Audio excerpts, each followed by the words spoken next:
So let me start by telling you guys a story. Okay, there was once a factory that worked around the clock, 24/7, right? Constantly, including weekends, and the workers of this factory typically worked in 8-hour shifts. So the worker would come in, do his 8 hours, walk out, and another shift would come in. Okay. So HR and finance needed a way to track the time that people worked, so they could pay them accordingly at the end of the month. And they asked IT to come up with a system, and they implemented the following formal system. Right? They added these things at the entrances and the exit, and the worker would come in, plan to get in, and plan to get out. Right? And the software on the back end would record the times when they came in and record the times when they came out. At the end of the month, the software simply calculated the number of hours each worker worked, and the HR issued the salary, right? And this worked fine for almost about a year, until one particular night, Saturday night, October 28, 2001. And yes, I am that old, okay? But do you guys remember where you were on that night? It's kind of hard. So I'll give you a hint. This guy was really popular. You guys remember him? Okay, so while you guys were at the bar, listening to him, dancing maybe on number 5, the guys at this factory, the workers at this factory were going in at 9 o'clock at night. They started working, they worked very hard through the night, as you can tell, and at 5 o'clock in the morning, they bombed out, got out of the factory that went home. Can you guys tell me how many hours they worked during that night? So if you do a simple subtraction between 5 o'clock in the morning and 9 o'clock at night, previous day. Exactly. So you don't have enough information to tell, so you can work out the hours, because I haven't told you which country this factory was in. So this country was in Central Europe, and that particular night, at 3 o'clock in the morning, the hour was moved backward. Right? So at 3 o'clock in the morning, the hour was moved to 2 o'clock, and of course they worked an extra hour. So instead of doing their 8-hour shift, they worked for 9 hours. Right? So you can imagine what happened. The software was too simple, had a bug in it. It simply calculated 8 hours, HR. So, okay, 8 hours, they paid them the 8-hour rate. People got really angry, like, oh, hang on a second. I'll work for 9 hours on Saturday night. Why am I getting paid on that? And also, the workers really hated this problem system, because the previous system you just needed to sign, and they could cheat on the previous system, but they couldn't on this. So they saw this as an occasion to protest and get rid of this thing. Okay, HR finally looked into this problem, talked to IT, they found that there was a bug, but they also noticed that on March 25th, that same year, the hour moved forward in their favor. So they worked for 7 hours and got paid for 8. However, nobody protested. Okay, so this highlights one common problem caused by data setting. By show of hands, let's show me, like, raise your hand if you've ever had a similar issue, whether with time zones or daylight savings, or I don't know, bad representation of time. Anyone had any similar problem before? Yes. Okay. For the purpose of the recording, almost everyone raised their hand. Yeah. So, in my experience, these type of problems with timekeeping, fall under 3 different categories. The first one is what we've just seen, daylight savings. Yeah, see what I did there? Okay. And the second category is related to time zones. When you book, for example, an event that's spanning multiple time zones, a meeting, for example, between 2 countries. Right? And the last category involves timestamping. When you have an event or a transaction happening and you give it the time that's happening at that moment, and you use that timestamp for certain logic, which creates logic. And we'll see each category in more detail, problems, and how we can solve it. We'll start with the time zones. So the idea behind time zones is that wherever you are in the world, at midday, you have the sun exactly on top of your head, more or less. Right? And if we had blank Earth and we have to come up with a time zone system, how would we do it? One way of doing it is because the Earth spins around once every 24 hours, you slice the Earth in 24 slices. Now you pick an arbitrary point. In our case, we call it the prime meridian. And as we move east, we start increasing the hours, and as we move west, we start increasing the hours. So you see on the diagram on the right, is the Earth from the top. We're seeing the North Pole in the center over there. And if over our arbitrary point that we chose, which is that one, it's midnight over Portugal and England in this case. It's midnight. As you move east, it's 1 o'clock in the morning, 2 o'clock, etc. until you get to the other side where it's midday. Yeah, everyone understands that? You move the other side west, it's 11 o'clock, 1 o'clock, until on the other side it's 1 o'clock in the afternoon. Notice at this point here, between this point here and this point here, there's not 1 hour, there's 23 hours, right? So just skipping across those 2 slices, you skip a day, you move on forward day. And that's it, the job done, we would be happy, everyone would be happy to go home. Earth is sorted, time on Earth is certain. But however, the problem is not that simple. Why? And I'll show you with next one. Can anyone recognize these 2 islands on the left? 2 big islands. Come on. No. The other island on the right is a completely separate island. I'll give you it. It's right there. It's right in the middle of the Pacific. It's not Hawaii. Hawaii is that island over there on the right. Okay, the island is called Samoa. And up till 2011, it was in the -11 time zone. This was the last country on Earth to celebrate New Year, basically. Does anyone know what happened after 2011? Exactly. They changed the time zone from -11 to +13. Now, think about that for a second. +13 should not even exist, right? It's absolutely crazy. There's not even enough slices in the world at +13, but they came up with it. They said, we trade a lot with Australia, we should be in a closer time zone. Let's move to +13 so we're closer to Australia. But think about the problems they created, right? So from the 29th of December, they moved to the 31st. They skipped an entire day. The calendar on the 30th was crossed out. You couldn't do anything, right? Imagine, for example, you're a dentist, you have your Google Calendar booked with appointments on the 30th, and suddenly the day doesn't exist anymore. What do? You schedule, does everything move forward by 1 day? What about something more serious, like an airline having flights booked? Or, I don't know, I don't think they have a nuclear reactor, but if they had it, and they had a scheduled task that runs on the 30th that cools down the reactor, they'll be in trouble with that. So you can imagine all the problems that this simple time zone change created. And this is by no means the only example, and I'll demonstrate this with a simple bit. So, does anyone know which country has a time zone of 5.5? This is a little bit weird. This time zone usually step in 1 hour, right? In steps of 1 hour. India. So, does anyone know which country that is? India. Those guys saw the presentation, right?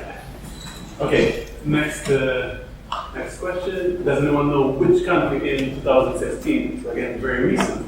Right, so this changes to time that happen on a quarterly basis around the world. So in 2016, the time zone moved from -4.5 up to -4. Does anyone know which country that is? Someone mentioned it already. Correct, it's Venezuela. That is Angel Falls. Did anyone know that Angel Falls are in Venezuela? I found out during this presentation. And which country moved from 0 set to 1 only between those 2 years? Portugal. Exactly. Portugal. Yeah. For whoever doesn't know, we don't have a dimensional figure here, but for the recording, people don't know who that is. That's José Cid, right? Yeah. He's the most famous singer in the world, and that's his cover album. Yeah. Okay, the next category of the problem is caused by daylight saving. We saw this in the beginning of the introduction story, right? So the idea behind daylight savings is the summer you move the clock forward by 1 hour, so it's daylight longer, and you save on electricity bills because you have more daylight in the day. right?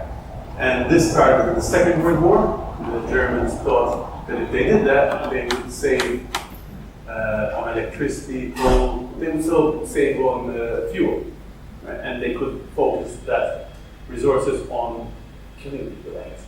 And so basically, and what happened after the Germans started doing that, all their enemies, all the people fighting them, they copied them. So we have a situation nowadays where all of Europe, areas in blue, well, all of Europe and the States, the areas in blue follow daylight savings. We have some other countries here in the south too that want to do basically anything in color in there follows daylight saving rules in the south. The grays do not. You can see the countries that were most involved in war follow those rules. And the ones that are more or less around the equator don't need daylight savings because there's hardly any variance between summer and winter for that. Now, next question. So there's a slight anomaly over there. See, for example, Iceland over there, a small place, does not have daylight saving. Portugal, however, does. And both Iceland and Portugal are on the same time zone, if I'm not mistaken. So if I ask you, what does the clock show in Iceland when in Portugal is 1:30 o'clock in the morning on October 25th, 2015? Can you guys answer that? One. So in summer, Portugal's clock is 1 hour forward. And so when it's, I don't know, midnight, in Portugal it's 11 o'clock. Nice. Right, so if that is in summer, it will be 12:30. However, again, it's not that simple, and this is why. So during that day, we changed the hour from summer to winter. So in Portugal on the left, Iceland on the right, at 12:55 in the morning, 0:55 over there, it's 11:55 in Iceland. We move forward 5 minutes, 1 o'clock in Portugal, 12 o'clock in Iceland. 1:30 in Portugal, 12:30 in 0:30 in Iceland, and so on. Until it's 2 o'clock, then we move the hours backward in Portugal. We don't do anything in Iceland. So suddenly 1 o'clock is also 1 o'clock in Iceland because Iceland has caught up. So 1:30 is now also 1:30 in Iceland. So if I ask you what is the time in Iceland when the clock is showing in Portugal, you don't know. It's impossible to tell because the answer has two possibilities, right? And if you're writing a piece of software that's converting from a daylight saving time zone to a non-daylight saving time zone, during that 1 hour, it cannot give you correct answer, right? On the other hand, when you're moving the hour backward, the Portuguese time, there's a hole in it. There's a time which you cannot represent in the local time. Right, so a little bit more questions. Again, this is not the only problem with the daylight savings, but it's one of the main ones. Right, does anyone, again, the countries change, the government comes up with a new policy and says, okay, screw daylight savings for this year, let's do something different. And this screws up the software immediately, right? Because developers are not used to changes in time. They assume time is constant. So, does anyone know which country from 1942 to 1945, during the war, the Second World War, observed daylight saving, i.e. increased 1 hour in summer, and then never did it after that again? There's a few of them.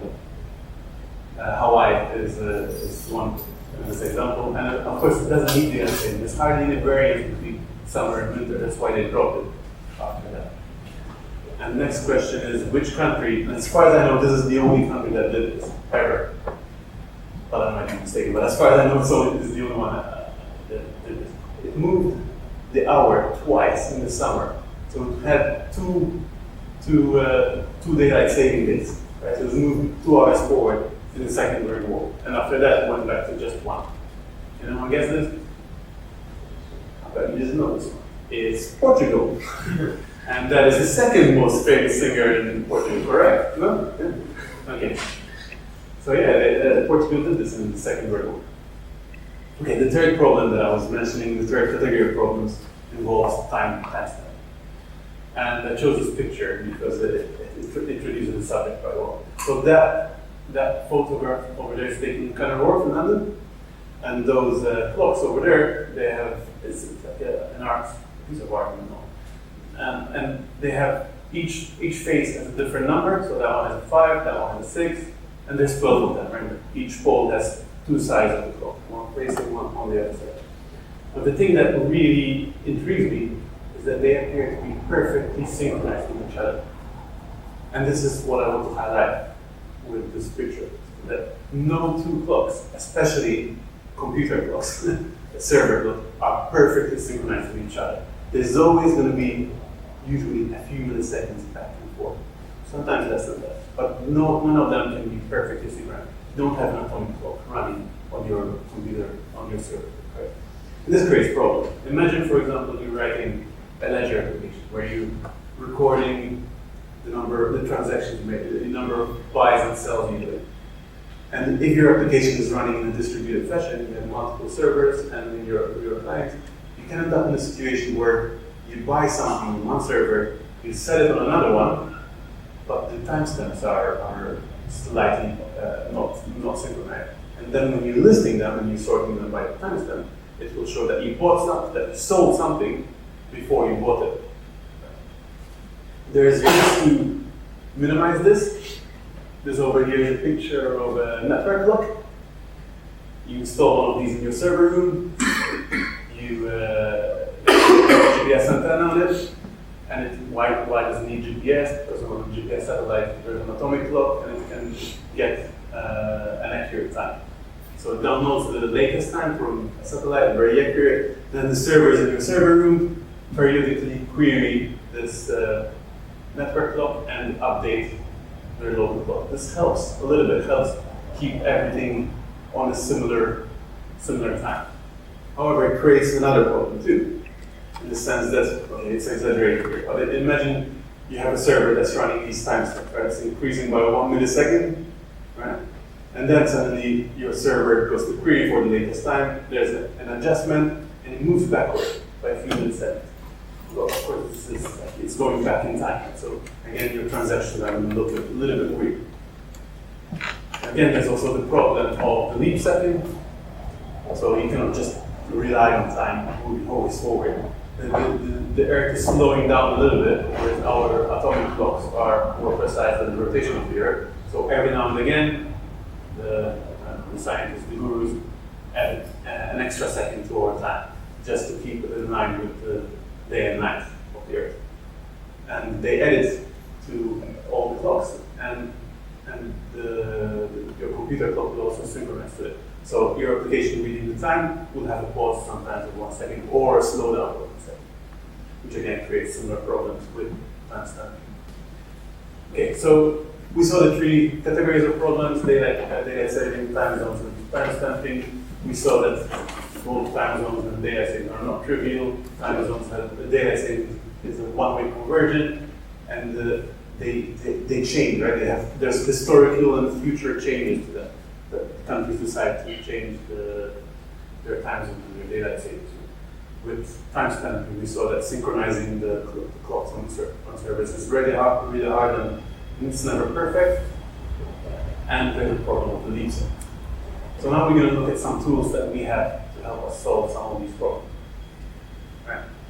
So remember when we were doing the time zone exercise, when we said we pick an arbitrary point and we start moving to the east and the west and add hours. Well, in real life, that arbitrary point is this line over here, and it passes through a place in London called Greenwich.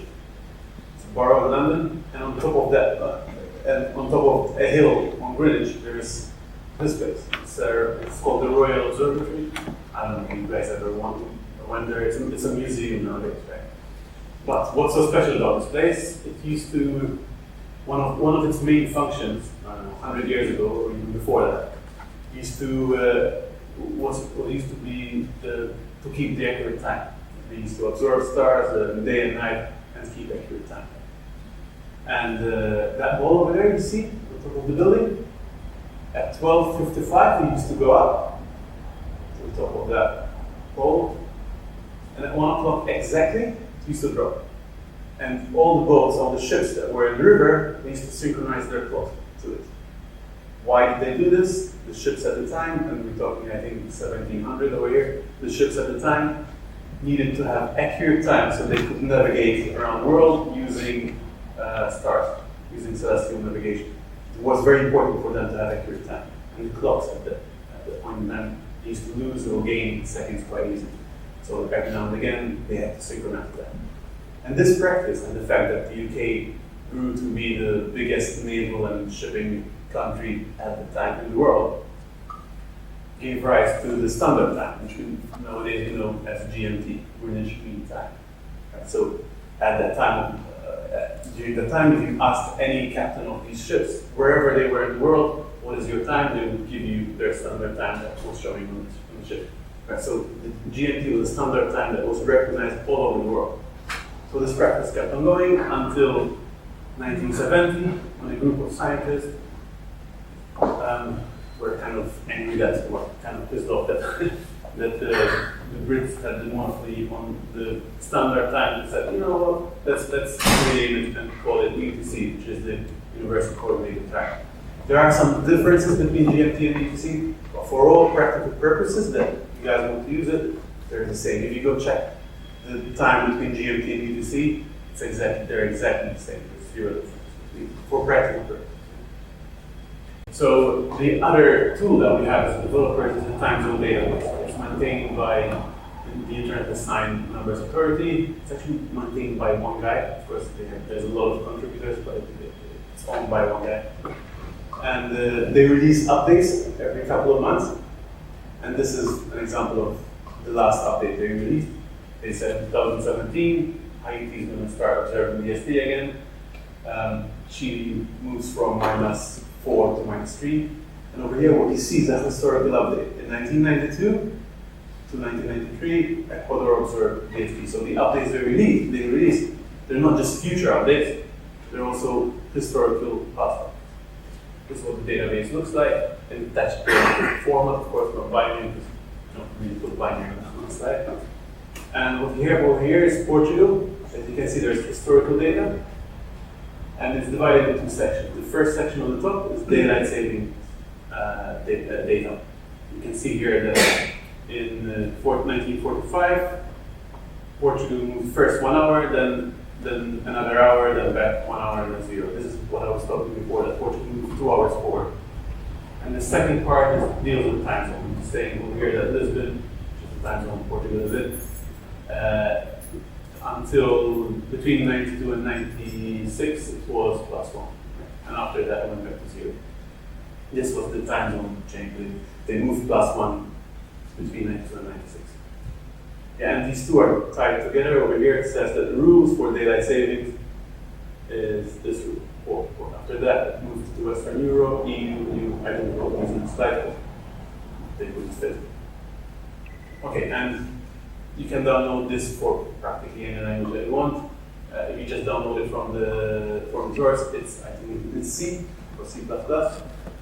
There's a library for it, so you can read the database. But in Java, you can find it's bundled in with the JVM.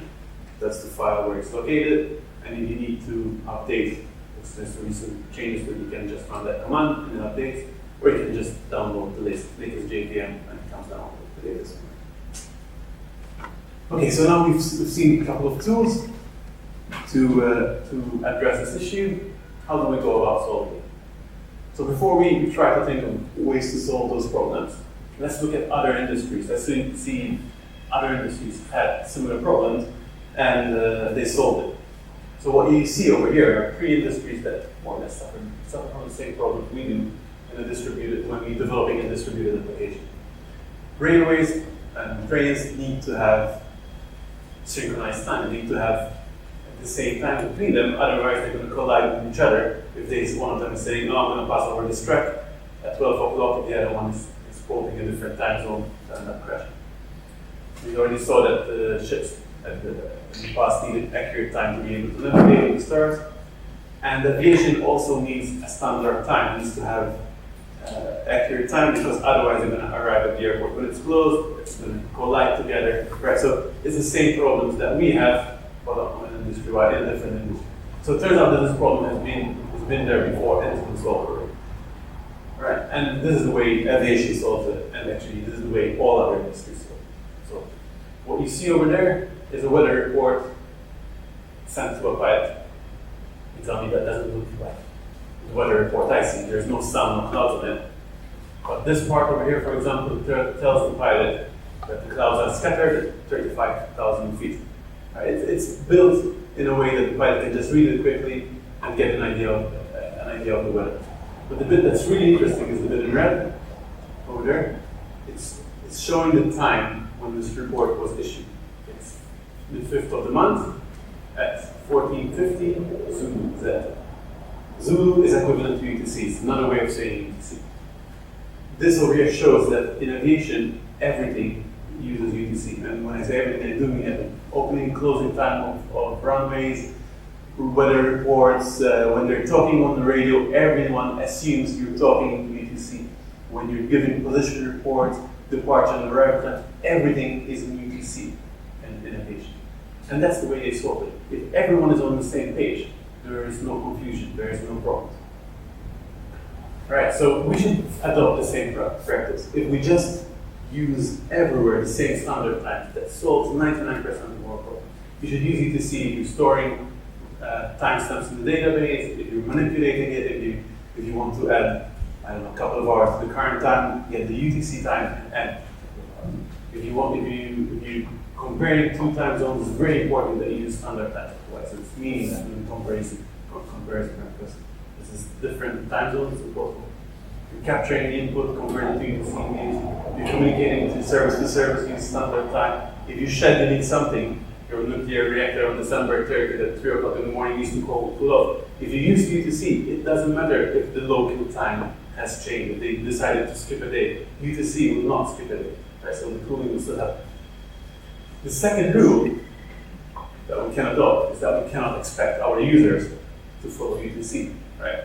Imagine at the airport, if they print all those departure times in UTC, nobody's going to have UTC on his phone, on his watch, right? Everyone will have local time. So what we need to do when we present the user, we just need to convert to his local time zone, right? So, yeah, they're all cancelled there. How do you display when it's ambiguous the time to local time? So converting from UTC to local time, it's never ambiguous. It's many to one, right? So you always have one conversion. You can always do it from UTC to local, but the other way around you cannot, right? It's 1:30 in the morning in UTC in Portugal, and you're trying to convert to local time during the daylight saving change. Will it be ambiguous? So if you convert it from UTC to local time, it will not be ambiguous. But if you convert it from local time to UTC, you have two choices. Either you pick the first one, right, or you present the user with a choice. You say 1:30 is happening twice during the day. At what time do you want your flight to leave? Right? Okay. So most calendars just present one. The user won't know what time it is. If it's a time that occurred twice, you will never know if it's the first time that 1:30 occurred or the second. Even though you converted it unambiguously, but I'm not sure how you communicate that to the user. Because when we convert it, usually it displays if it's DST. I'm not sure how you're going to show DST So, over yeah, there. show it on the airport is different. But I think, for example, if you look time on the show, just it says DST or I also think over here you have the times in order, right? So you can have 1 o'clock, 1:32, and then 1 o'clock, 1:32. Like maybe that's the only way to display. But yeah, you're right. There's some display problems, right? When we convert it. Yeah, I know which time the UTC tells me exactly which time it is, but the user just sees. So maybe displaying whether it's summertime or winter and solve the problem. There's also the problem the other way around. Let's say you want to choose a flight, or you want to choose a time for the user. The user can pick the first or the second time. So you have the same problem in the reverse. So you need to display it whether it's summertime or winter time. But at least you can convert it. At least you can give the user a choice. Whereas the other way around, you can. Okay, so in order to do the conversion, you need to know where the user is, of course. In this case, the board, the location of the board is where the user is, and you also need to have an an updated time zone database. Otherwise, your conversions are going to be wrong. Right? The third and final rule, and I love this picture, is that if you assume that time is nonlinear, then you will not create problems with time stamping. If you assume that time can move backward by a few milliseconds or sometimes up to a second, then you will not implement any logic that is based on your time stamping. If you need the example that I gave of the ledger where you have one transaction, the transactions, and you have a relation between them, don't use the time. You can simply use a relation between the two transactions, or you can have an auto sequence number in your database, in your distributed algorithm, whatever you use. So do not assume time is always going forward. Yeah, but if there's anything to take out of this presentation, it's never to use local time. If you're thinking of a clever algorithm to compare times or to add milliseconds to a particular time step, stop what you're doing and always use UTC, unless you're just playing with the user. That's all I have for you guys. Hope you enjoyed the presentation. This is my blog, please visit it and leave comments and feedback. It's easy to remember that picture. I'll take any questions if you guys have any.